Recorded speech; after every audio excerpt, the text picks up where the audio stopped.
ng kakampi mula sa party list para sa mga senior citizen. Kolumnista, bumwelta sa demandang child abuse laban sa kanya na nakaalitang mag-asawa. Mahirap na magsalita pero parang napaka-estupido naman ang kaso yan.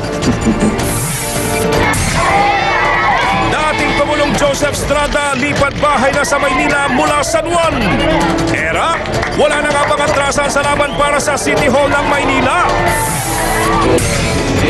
Usapang bata. Iligal na paniningil sa mga pampublikong paaralan. Pwede nang i-report sa internet. 2 batang kinidnap daw ng isang babae sa tapat ng kanilang bahay sa Bulacan. Nakita na. Pero suspect na alias Pangit, pinaghahanap pa. Sa good news, bahay na gawa sa basura, attraction sa Bulacan. Mula sa sala, lampshade, chandelier at dining table, recycle.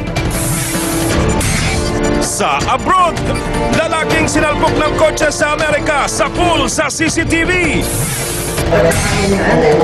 At sa showbiz, aktres na si Jacqueline Jose, dinipensa ng anak na si Andy Eigenman sa away nito sa anak ng kanyang apo na si Alvy Casino. Chill. Go to some other bars and drink again.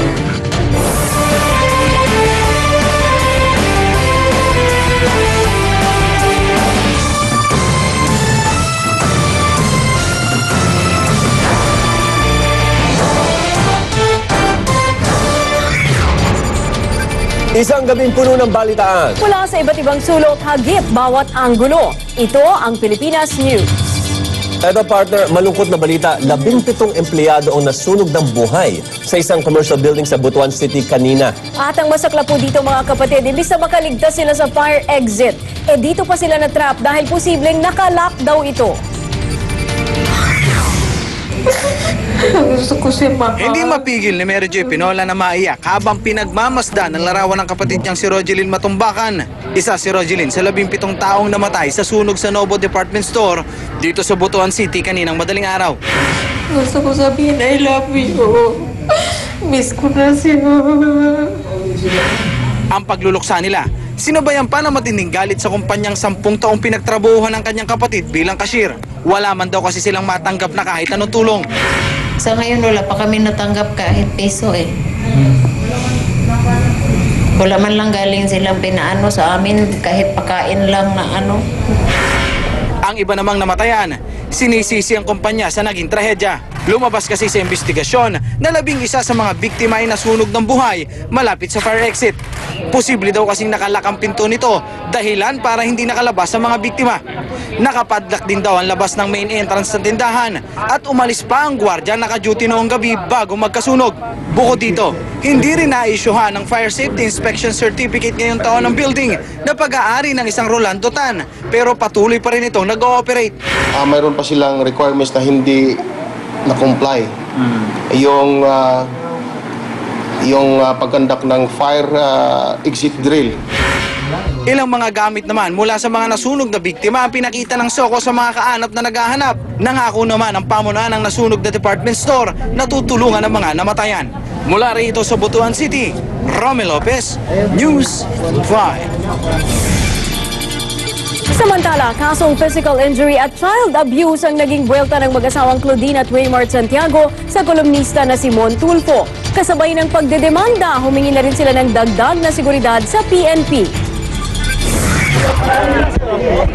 Dinumog ng tao ang mag-asawang Claudine at Raymart Santiago nang dumating sa Pasay Regional Trial Court kanina. Si Claudine kapansin-pansing nakatungkol. Sa harap ng piskalya, kinasuhan ng mag-asawa ng physical injury at child abuse ang veteranong broadcaster na si Ramon Tulfo. Ito ang buwelta ng mag-asawa sa demanda ni Tulfo matapos ang kinasangkutan nilang gulo sa NAIA Terminal 3 noong linggo. Sabi ni Raymart, alam niyang hindi tama ang pananakit sa 65-year-old na si Tulfo, pero hindi rin daw katanggap-tanggap ang pagsipa nito kay Claudine. Sorry. At hindi kasi ko tinuruan ng mga magulang ko na pumatol sa mga mas matanda sa akin at hindi na tinuturo ko sa akin mga anak. Ngunit kapag sinaktan ka ng taong yun nang wala ka pong ginagawa, natural lang siguro na ipagtanggol mo ang sarili mo. Pinigilan naman si Claudine ang kanilang abogado na magsalita. Kaya ito na ang sumagot sa pagkwestiyon ng ilang netizen kung totoo nga bang nagkapasa siya matapos umanong sipain ni Tulfo. Yung medical legal report hindi po magsisinungaling.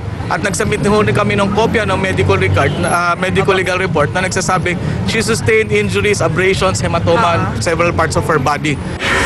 Sabi pa ni Raymart, wala nang atrasan sa demanda. Lalo't apektado na rin sa nangyaring gulong kanyang mga anak na natroma at kailangan pang mag-counseling.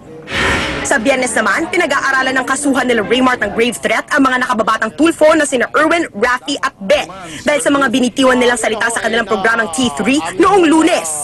Ayon kay Raymart, lumapit na sila sa PNP para humingi ng seguridad. Kung may masamang mangyari sa amin ng asawa ko, ng mga anak ko, alam niyo na sinong gumawa ng ito. Hindi rin daw siya kumbinsido sa paghingi ng paumanhin ng Tulfo Brothers sa kanilang programa. God is my witness. Basta malalaman yung totoo. Bukas magkakaroon ng hearing sa MTRCB para imbestigahan kung may nilabag ang Tulfo Brothers. MJ Marfori, News 5. Tuloy lang sa trabaho si Mon Tulfo ngayong araw sa kabila ng hinaharap nitong laban sa korte kina Raymart at Claudine Santiago. Pero may iniwan lang siyang puna sa asunto sa kanya ng mag-asawa. Inasahan na raw ng kolumnistang si Mon Tulfo ang pagdedemanda sa kanya ng mag-asawang Claudine Barreto at Raymart Santiago. Nauna nang nagsampa ng kasong physical injury at grave coercion si Tulfo laban sa dalawa sa Pasay RTC isang araw matapos mangyari ang gulo sa NAIA. Traffic charges, aasahan mo talaga sa ganitong klaseng kaso. Pero bakit ang tagal nilang nag-file ng kaso? Pero ang mas ipinagtataka ni Tulfo, ang kasong child abuse na isinampa ng mag-asawa laban sa kanya. Nauna nang sinabi ng mga Santiago na natroma ang kanilang mga anak dahil sa nangyaring gulo. Mahirap na magsalita pero parang napaka-estupido naman na kaso yan. Paano sinaktan ko yung mga bata? Ipinapaubayan raw ni Tulfo ang kaso sa kanyang abogado. Nagsumiti na siya sa korte ng kanyang testimonya at kopya ng kumalat na video ng gulo sa YouTube.